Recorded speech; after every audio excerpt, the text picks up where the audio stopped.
बिस्मिल्लाहिर्रहमानिर्रहीम। अस्सलाम वालेकुम नाज़रीन, आप यूट्यूब चैनल देख रहे हैं। मैं इमरान खान हूँ। मुकम्मल रिज़ल्ट आ चुका है मेरे पास और उस रिज़ल्ट के मुताबिक मुस्लिम लीग नून ने जीती हैं जी 4 सीटें और जो चौथी सीट है उसके ऊपर रोला बना हुआ है क्योंकि बहुत क्लोज है। बिल्कुल थोड़े से वोटों से फ़र्क से वो सीट जीती गई है। 60,000 से ज़ायद वोट दोनों कैंडिडेट्स ने लिया है और जो फ़र्क बताया जा रहा है वो 4,000 का फ़र्क था। पाकिस्तान तहरीक इंसाफ का उम्मीदवार रावलपिंडी से जीत रहा था और अचानक सिस्टम डाउन हुआ। जब सिस्टम वापस आया तो फिर नून लीग चंद वोटों से जीत चुकी थी। ये कुछ 50 के करीब वोट बनते हैं जिन वोटों से जीत हुई है मुस्लिम लीग नून की। अब यहाँ पे दोबारा गिनती की दरख्वास्त दी है पाकिस्तान तहरीक इंसाफ ने और इन चीज़ों को चेक किया जाएगा क्योंकि ये जो PP7 है रावलपिंडी की, इसके ऊपर पाकिस्तान तहरीक इंसाफ कह रही है कि धांधली हुई है। क्योंकि देखें, तहरीक इंसाफ के लोग जब जीत रहे थे उनको पता चल गया कि वो 12, 13, 14 सीटें जीत गए तो वहां पे वो रिलैक्स हो गए और उसका फ़ायदा जो है वो उठाया मुखालिफ सियासी जमात ने और मुखालिफ सियासी जमात ने PP7 के अंदर कार्रवाई दिखा दी। अब वहां पे दोबारा वोटों की गिनती की जाएगी क्योंकि मैं भी हैरान था। 4-5 हज़ार की लीड से पाकिस्तान तहरीक इंसाफ जीत रही थी, अचानक सिस्टम डाउन हो गया और जब दोबारा रिजल्ट आया तो फिर एकदम फ़र्क पड़ गया और वो जमात बिल्कुल PTI के बराबर आ गई और 50 वोटों से इलेक्शन जीत गई। लेकिन ये कल पता चल जाएगा। दोबारा गिनती के अंदर हो सकता है कि ये सीट पाकिस्तान तहरीक इंसाफ को मिल जाए। लेकिन नून लीग बहुत मुश्किलों के बाद, बड़ी मेहनत के बाद 4 सीटें जीत पाई है, सिर्फ 4 सीटें। अब मैं आपको बताता हूं कि 4 सीटें वो कैसे जीती। ये बड़ी अजीब कहानी है कि नून लीग ज़्यादा जीती है या ज़्यादा हारी है पिछले इंतखाब के नतीजे में, और पाकिस्तान तहरीक इंसाफ ज़्यादा जीती है या ज़्यादा हारी है पिछले इंतखाब के नतीजे में। अब बहुत सारे बहाने घड़े जा रहे हैं। PMLN के लोग ये कह रहे हैं कि साबित हो गया कि इदारों ने और हुकूमत ने धांधली नहीं की है। हालांकि बदतरीन धांधली हुई है। पुलिस का इस्तेमाल किया गया, इदारों का इस्तेमाल किया गया, लोगों को डराया और धमकाया गया, लोगों को गिरफ्तार किया गया। वो लोग जो वोट डलवा सकते थे उनको गिरफ्तार किया गया। हर एक शख्स को खौफजदा किया गया। एक माहौल पाकिस्तान में खौफ का बनाया गया, खासतौर पे पंजाब के उन हलकों में जहां पे इलेक्शन हो रहा है। सारा दिन गिरफ्तारियां होती रही, तरक्याती काम उन हलकों के अंदर होते रहे, पैसे का बेदरेग इस्तेमाल होता रहा, ब्यूरोक्रेसी को इस्तेमाल किया जाता रहा, वफाकी और सूबाई हुकूमतें पूरा जोर लगाती रही। इसके बावजूद 15 सीटें पाकिस्तान तहरीक इंसाफ जीत गई है स्टेट में, 20 में से 15, यानी 2/3 नहीं 75% कामयाबी हासिल की है पाकिस्तान तहरीक इंसाफ ने। यह नून लीग के लिए बड़ी खौफनाक चीज़ है कि इतनी ताकत लगा के भी, और इससे पहले ताकतवर हल्के भी इमरान खान साहब मिस्टर X और मिस्टर Y का जिक्र करते रहे हैं। यह सब कुछ होता रहा है यहाँ पे, यह सब कुछ होता रहा है और सब जानते हैं कि यह होता रहा है। लेकिन जब अवाम ने हार नहीं मानी, जब मीडिया के अंदर कुछ लोग खड़े हो गए, जब लोगों ने आवाज़ दी, जब लोगों ने टक्कर दी और लोगों ने यह कहा कि नहीं, पाकिस्तान में जमहूरियत है, हमें हक दिया जाए, हम फैसला करेंगे कि पाकिस्तान में किसकी हुकूमत होगी, तो फिर अल्टीमेटली पाकिस्तान के इदारे, पाकिस्तान के इंस्टीट्यूशंस पाकिस्तान की आवाम का सामना नहीं कर सकते। याद रखिए, कोई भी इदारा हो, कितना भी ताकतवर हो, उनके पास कानून का सहारा हो, हथियार का सहारा हो, डंडे का सहारा हो, जेल का सहारा हो या कुछ भी हो, कुछ भी हो, वो जितने मर्जी ताकतवर हो, लेकिन कभी भी अवाम से ताकतवर और बड़े नहीं हो सकते। एक इदारे की ज्यादा से ज्यादा स्ट्रेंथ चंद लाख की हो सकती है, लेकिन अवाम की स्ट्रेंथ जो है वो करोड़ों में है। 22 करोड़ का मुल्क है, लोगों का फैसला इस मुल्क के अंदर चलेगा। जब जब लोग तय करेंगे कि हमने ये करना है, तब तक हर ताकत को उनके सामने सरेंडर करना पड़ेगा, हर इदारे को उनकी ख्वाहिश के सामने अपने आप को झुकाना पड़ेगा। और आज ये साबित हो रहा है। ऐसा नहीं था कि रिजीम चेंज ऑपरेशन के बाद जो एक हुकूमत गिराई गई थी उसको इतने आराम से बनने दिया जाएगा। ये लोगों की विल थी, लोगों का हौसला था, लोगों की हिम्मत थी और लोगों का डट जाना था और लोगों का टक्कर लेना था, जिसकी वजह से बहुत बड़े बड़े साइड पे हो गए और उन्होंने लोगों को उनका हक इस्तेमाल करने दिया।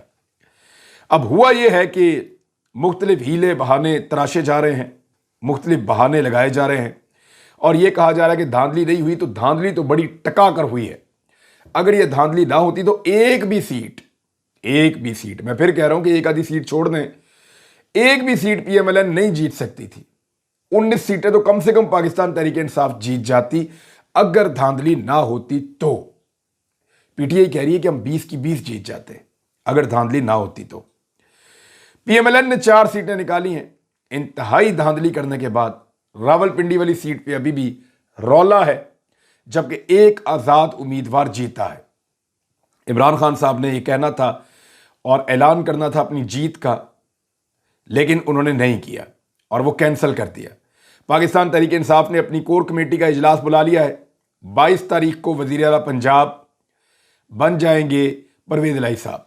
अब 2 रास्ते हैं नून लीग के पास इमरान खान का रास्ता रोकने के लिए, सिर्फ 2 रास्ते हैं, दोनों मैं आपको बता देता हूं।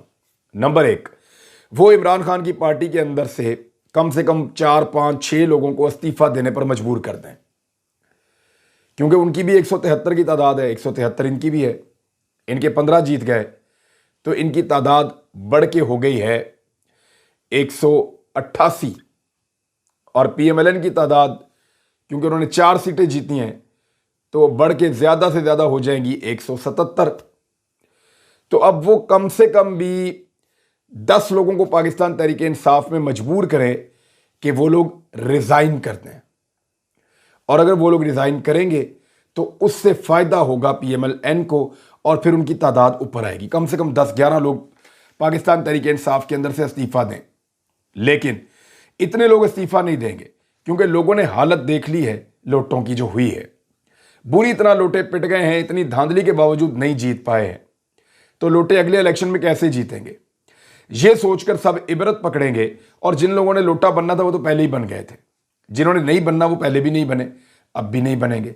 लेकिन अगर कोई बनेगा भी तो अब डर जाएगा, वो इबरत पकड़ेगा इनसे कि ये तो बड़ी बदतरीन शिकस्त होती है जब आप लोटा बनते हैं। तो ये ऑप्शन तो हो गया खत्म। दूसरा ऑप्शन क्या है? दूसरा ऑप्शन ये है कि परवेज इलाही को मुलाकात करें नून लीग के लोग और उनको ये कहें कि देखें इमरान खान साहब इस हुकूमत को बनने के बाद गिरा देंगे और वो जल्दी नए इलेक्शन में जाना चाहेंगे। तो हम ये चाहते हैं कि आप नून लीग के पास इधर आ जाएं अपने 10 वोट लेकर और आप वजीर आला पंजाब बन जाएं। हम आपको गारंटी करते हैं कि 1.5 साल तक आपकी हुकूमत पंजाब में चलेगी। ये दूसरा ऑप्शन है, 1 साल और आपको हुकूमत चलाने का मौका मिलेगा। परवेज इलाही साहब ने यह कहा कि 2 सेकंड में हुकूमत गिरा दूंगा जब इमरान खान साहब कहेंगे, असम्बलियां तहलील कर दूंगा। लेकिन अगर यही परवेज इलाही साहब नून लीग के साथ जाके मिल जाएं और वहां पे एक हुकूमत बना लें और वजीर आला पंजाब बन जाएं, तो 1 साल तक हुकूमत कर सकेंगे पंजाब के ऊपर। यह लालच भी वो देने की कोशिश करेंगे, लेकिन परवेज इलाही साहब भी जानते हैं कि नून लीग के साथ उनका कोई सियासी मुस्तकबिल नहीं है। लिहाजा इस चीज को देखते हुए परवेज इलाही साहब कभी भी ये गलती नहीं करेंगे और ना ही मोनिस इलाही साहब उनको ये गलती करने देंगे। तो ये दोनों ऑप्शन खत्म हो गए। अब आ जाए उस ऑप्शन की तरफ जो पीटीआई के पास है। पीटीआई वार्निंग देगी वफाकी हुकूमत को, शहबाज शरीफ को। शहबाज शरीफ कहां से कहां तक के वजीर आजम है, जरा ये भी सुन लें। शहबाज शरीफ इस वक्त वजीर आजम बन चुके हैं गोलड़ा मोड़ से लेकर 12 कोह तक, सिर्फ इतने एरिया के वजीर आजम है। इस्लामाबाद में जब आप एंटर होते हैं, थोड़ा आगे जाते हैं तो गोलड़ा मोड़ आता है, वहां से लेकर 12 कहू तक इस्लामाबाद का एरिया है। यहां पे शहबाज शरीफ अब वजीर आजम बन चुके हैं। इसके बाहर उनकी कोई हुकूमत नहीं है, क्योंकि थोड़े दिन पहले जब मुझे इन्होंने इस्लामाबाद टोल प्लाजा से गिरफ्तार किया था, तब तक वो एरिया इस्लामाबाद का हिस्सा था। लेकिन उसी दिन इस्लामाबाद की इंतजामिया ने एक बोर्ड लगाया था जाके गोलड़ा मोड़ के पास कि यहां से इस्लामाबाद शुरू होता है। लिहाजा शहबाज शरीफ ने आगे वाला एरिया वैसे ही छोड़ दिया था, तो अब वो उस इलाके के वजीर आजम भी नहीं रहे हैं। और ये उसी दिन हुआ था जिस दिन मुझे गिरफ्तार किया गया था। और जो जस्टिस इस्लामाबाद हाई कोर्ट के चीफ जस्टिस हैं अतर मिनल्ला साहब, उनकी अदालत में ये बताने के लिए कि जनाब जहां तक इस्लामाबाद है तो इमरान रियाज खान को हमने पकड़ा है इस्लामाबाद के बाहर से, तो शहबाज शरीफ साहब अब वो अंदर वाले एरिया के वजीर आजम होंगे। ये टूल प्लाजा भी उनके इख्तियार से, दायरा इख्तियार से बाहर चला गया है। पीटीआई करेगी क्या? नंबर 1, पीटीआई ये कहेगी कि लॉन्ग मार्च किया जाए फौरी तौर पे। जो इमरान खान साहब चाहते हैं कि एक बड़ा लॉन्ग मार्च हो और पूरा पाकिस्तान इस्लामाबाद में पहुंचे। खैबर पख्तूनख्वा से लोग आएंगे, कौन रोकेगा? पंजाब वाले कैसे रोकेंगे? हुकूमत खत्म हो गई। पंजाब से लोग निकलेंगे, कौन रोकेगा? कैसे रोकेंगे? हुकूमत खत्म हो गई। तो पंजाब से और खैबर पख्तूनख्वा से बहुत बड़ी तादाद में लोग बढ़ेंगे इस्लामाबाद की जानिब, और वो जो लॉन्ग मार्च ड्यू था इमरान खान साहब उसकी तारीख देंगे और ये कहेंगे कि उस तारीख तक ये हुकूमत गिरा दो, उस तारीख तक ये सारा मामला खत्म कर दो, नए इलेक्शन अनाउंस कर दो, वरना मैं इस्लामाबाद में आ रहा हूं एक बड़ा लॉन्ग मार्च लेकर। उससे बचने के लिए नून लीग के पास एक ऑप्शन गवर्नर राज की भी हो सकती है, लेकिन क्या वो गवर्नर राज लगा पाएंगे आईनी तरामीम के बाद, यह मुमकिन दिखाई नहीं देता। असेंबलियों की तहलील भी इमरान खान साहब के पास एक ऑप्शन है, क्योंकि परवेज इलाही पहले ही कह चुके हैं 2 सेकंड में कर दूंगा, उधर महमूद खान है वो भी कर देंगे। तो अगर खैबर पख्तूनख्वा और पंजाब की असेंबलियां तहलील हो जाती हैं तो फिर बाकी बचता क्या है? तमाम MNA पाकिस्तान तहरीक इंसाफ के पहले ही इस्तीफा दे चुके हैं। तो अभी तो ये हालत हुई है उन लोटों की जो सूबाई असेंबलियों के अंदर जिन्होंने 2 नंबरी की है, जो MNA जिन्होंने इमरान खान की हुकूमत गिराई, जिन्होंने उस्मान बुज़दार की हुकूमत गिराई, उन लोटों की लोगों ने क्या दुर्गत बनाई है। अब जिन लोगों ने इमरान खान की हुकूमत गिराई है, सोचें लोग उनकी क्या दुर्गत बनाने वाले हैं जनरल इलेक्शंस के अंदर। यानी राजा रियाज वगैरह, नूर आलम खान वगैरह, ये लोग अब कानों को हाथ लगाएं जो इनके साथ होने वाला है। असेंबलियों की तहलील से भी इलेक्शन की तरफ जा सकते हैं। तो पाकिस्तान अब बहुत तेजी से इलेक्शन की तरफ बढ़ेगा। इमरान खान साहब आज होने वाले कोर कमेटी के इजलास के बाद मुझे ऐसा लगता है कि एक डेडलाइन दे सकते हैं जिसमें वो हुकूमत से ये कहें कि आप जवाब खो बैठे हैं, पब्लिक आपके साथ नहीं है, आप ये फैसले नहीं कर सकते पाकिस्तान के लिए, फिलहाल आप हुकूमत ख़त्म करें और इलेक्शन अनाउंस करें। नवाज शरीफ ने भी पार्टी का हंगामी इजलास तलब कर लिया है। पाकिस्तान पीपल्स पार्टी ने भी अपनी पार्टी का हंगामी इजलास आज शाम को तलब कर लिया है। हारने की वजूहात के ऊपर 100 बहाने बनाए जा रहे हैं। हमने मुश्किल फैसले किए, हमने महंगाई बढ़ाई, हमने ये किया वो किया, ये सब झूठ है, कोई फर्क नहीं पड़ता। लोगों ने आज़ादी और खुद मुख्तारी के बयानिए को ओन कर लिया है। NRO 2 से लोगों ने नफरत की है कि ये आए थे अपने आप को NRO देने के लिए, अपने केसेस खत्म करने के लिए, और इन्होंने वही काम किया है। पब्लिक के ऊपर इन्होंने महंगाई का बोझ डाला है और इनको पब्लिक से कोई सरोकार नहीं था। पंजाब ने एक मरतबा फिर साबित किया कि एस्टेब्लिशमेंट की मुदाखलत के खिलाफ उन्होंने वोट दिया है। यानी जो एस्टेब्लिशमेंट ने पाकिस्तान की सियासत में मुदाखलत की, या जो यानी एस्टेब्लिशमेंट के खिलाफ वोट दिया, ये तो चंद साहब भी कह रहे हैं, नदीम अफजल चंद साहब पाकिस्तान पीपल्स पार्टी के, उन्होंने क्या लिखा मैं आपको पढ़ के सुना देता हूं, मुझे वहीं से ये आइडिया आया। आज के इलेक्शन का सबक, पंजाब ने एक बार फिर एस्टेब्लिशमेंट के खिलाफ वोट दिया है। अवाम ने किसी पार्टी का मैंडेट लेकर दूसरी पार्टी में जाने को भी रद्द कर दिया है, ये उन्होंने कहा है। तो लोटा क्रेसी भी नहीं चलेगी और एस्टेब्लिशमेंट की मुदाखलत भी नहीं चलेगी।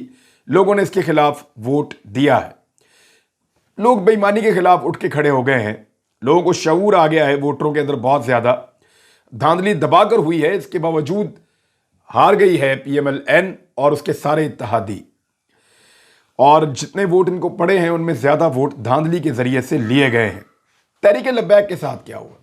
लेकिन तहरीक लब्बैक एक शानदार जमात बनाई थी खादम हुसैन रिजवी साहब मरहूम ने, और उनका मौक़िफ़ बड़ा स्ट्रेट फॉरवर्ड होता था। उस दौर में बहुत तेजी से लोग इस जमात में दाखिल हो रहे थे। वो हर उस अच्छे काम की तारीफ करते थे और गलत काम को हमेशा तनकीद करते थे। लेकिन उनके बाद उनकी जमात ऐसी नहीं रही। इमरान खान साहब ने नामूस रसालत के लिए बहुत आवाज़ उठाई दुनिया भर में, लेकिन उनकी जमात खामोश रही। इमरान खान साहब ने इस्लामोफोबिया के लिए पहली मरतबा दुनिया को मुतहर्रिक किया, उनकी जमात खामोश रही।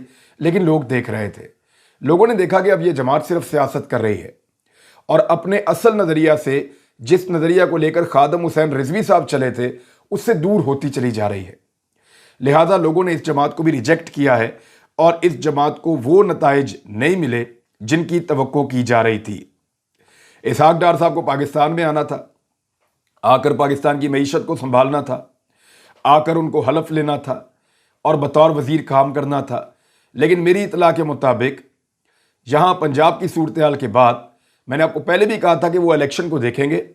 इलेक्शन हारने की सूरत में इसहाक डार कभी वापस नहीं आएंगे। अब उनके डॉक्टरों ने फैसला महफूज कर लिया है उनकी बीमारी का, और ये फैसला मुनासिब वक्त पर वो सुना देंगे कि इसहाक डार साहब बीमार हैं, वो दोबारा से ट्रैवल नहीं कर सकते। मजाक बनाकर रखा हुआ है इन्होंने बीमारी को, मजाक बनाकर रखा हुआ है इन्होंने पाकिस्तान को, पाकिस्तान के इदारों को और पाकिस्तान की अदलिया को। और पाकिस्तान के अंदर एहतसाब के निज़ाम को जब दिल करता है भाग जाते हैं, सामना नहीं करते अदालतों का। तो ये जी इसहाक डार साहब के डॉक्टर जो है उन्होंने भी इनकी बीमारी का फैसला महफूज कर लिया है और बहुत जल्द वो फैसला सुना दिया जाएगा। बड़ी बात यह है कि अब इमरान खान को रोकेंगे कैसे, क्या रोक पाएंगे? ऐसा लगता है कि अक्टूबर और नवंबर के अंदर पाकिस्तान में इंतखाबात होने जा रहे हैं और इन इंतखाबात में इस पॉपुलैरिटी की वेव को देखते हुए ऐसा लगता है कि इमरान खान साहब 2/3 अक्सरियत हासिल कर लेंगे। जितनी धांधली लाहौर में हुई है, अगर ये ना होती तो 4 की 4 सीटें पाकिस्तान तहरीक इंसाफ जीत जाती और लाहौर मुकम्मल तौर पे पीएमएलएन के हाथ से निकल जाता। अब आ जाए इस बात की तरफ कि इमरान खान साहब अगर पंजाब में हुकूमत बनाते हैं तो कुछ चीज़ें वो क्या करेंगे। वो कुछ इंक्वायरियां ज़रूर करवाएंगे उन पुलिस अफसरान के खिलाफ और उन ब्यूरोक्रेट्स के खिलाफ जिन्होंने 25 मई को जुल्म और सितम का बाजार गर्म कर दिया था, जिन्होंने तहरीक इंसाफ के लोगों के ऊपर मुकदमात बनाए, जिन्होंने सहाफ़ियों के ऊपर तशद्दुद किया उनके ऊपर मुकदमात बनाए, जिन्होंने जुल्म का एक बाजार गर्म किया और जिन्होंने सियासी वफादारियों को अपनी नौकरी से ज़्यादा अजीज़ कर लिया। उनके खिलाफ इंक्वायरियाँ भी होंगी, उनके खिलाफ तादीबी कार्रवाइयाँ भी होंगी और वो आइंदा चलती रहेंगी और उनको निशान इबरत भी बनाया जाएगा। इन लोगों की लिस्टें बाकायदा मौजूद हैं। अब आ जाए इस बात की तरफ कि जीता कौन और हरा कौन। देखें, पीटीआई की 10 सीटें थी, 10 सीटें आज़ाद उम्मीदवारों की थी। पीटीआई ने अपनी 10 सीटें जीती और उन आज़ाद उम्मीदवारों की 5 सीटें भी जीत लीं। हालांकि इस मरतबा उन आज़ाद उम्मीदवारों के पास नून लीग का टिकट था। ना सिर्फ उन आज़ाद उम्मीदवारों को उनका अपना वोट पड़ना था, बल्कि उन ही आज़ाद उम्मीदवारों को नून लीग का वोट भी पड़ना था। तो नून लीग अपना वोट उन आज़ाद उम्मीदवारों के साथ शामिल करने के बावजूद सिर्फ 4 सीटें जीत सकी। ये बदतरीन शिकस्त है। जबकि पीटीआई नून लीग का वोट उन आज़ाद उम्मीदवारों के साथ मिलने के बावजूद अकेली उन सबको शिकस्त दे गई, 5 सीटें जीत गई। तो ये एक शानदार और बहुत बड़ी फतह है। नून लीग के लिए सोचने का मुकाम यह है कि जिस शॉर्टकट के लिए वो आए, जिस तरह बूट पॉलिश करके वो इक्तदार में पहुंचे, जिस तरह से उन्होंने न्यूट्रल्स की मिन्नतें की, जिस तरीके से उन्होंने अपने केसेस से बचने के लिए हर वो गलत रास्ता और शॉर्टकट इस्तेमाल किया जिससे वो इक्तदार तक पहुंचे, ये रास्ता इक्तदार तक तो उनको ले आया लेकिन अवाम की नज़रों से उनको गिरा दिया। अब तक के लिए इतना ही। अपना ख्याल रखिएगा, अपने इस चैनल का भी। अल्लाह हाफिज़।